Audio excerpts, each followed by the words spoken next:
I was disgusted. And I was disgusted. Right. And it was like you couldn't hear what nobody was saying. You didn't know what nobody said. It got to the point where only thing that mattered was a vibe. As long as there's a vibe, it don't really matter what you say or how you say it or whatever. And I think what it did was it watered down the integrity of the art, and it made everybody feel like they could do it. See, when I was coming up, to say you were a rap artist carried weight. Because there was only but so few of us. It was a smaller community. You know what I mean? And also, like, there was diversity. Like, there was like the Kid and Plays, there was the Mob Deeps. There was so many different spectrums, but they could all be under one room, and everybody would come and enjoy every single style of art.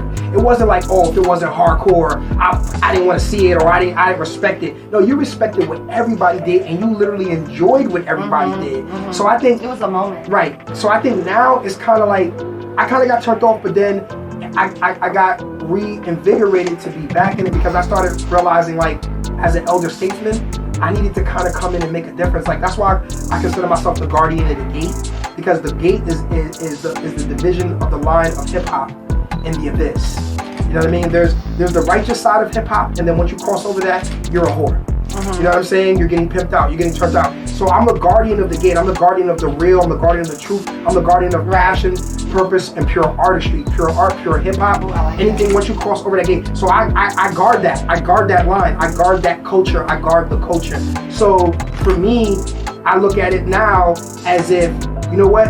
Let me be out here to affect change and make a difference and help some of these young artists get perspective. You know what I mean? So now I'm looking at it like, I'm not gonna like disenfranchise you. I'm not gonna look at you and talk down upon you. I'm gonna try to help uplift you for even what you're doing. Right. Because you can do what you're doing better. Right. Don't mumble, speak up. Yeah. You know what I'm saying? Okay, so speaking of that, so do you feel like artists should strive to create work that's timeless, or should they just focus on like the cultural moment? I think it's always about timeless. I feel like it's always gonna win. It like timeless. And see why timeless is so important is this. Let's just look at Dipset, The Lox, all these legendary groups that are still touring currently. Remember how big the Versus was? Yes. When they came out, it literally like there's like what they're doing is showing you like I can make something now that 20 years from now is still relevant. And they're redoing all the songs. And they're redoing everything again. So whereas there's artists that were like one-hit wonders or just following trends, nobody really want to hear that no more. That's trash. Right. You know what I mean? It was just in a moment. And it wasn't even that we liked it, we just got brainwashed. They just had enough of a bag, or whoever was managing them or producing them, the gatekeepers were pushing them on us, force feeding them on us. Everything. So that's kind of where I felt like, you know what, this ain't really, this ain't it. Yeah. This ain't it.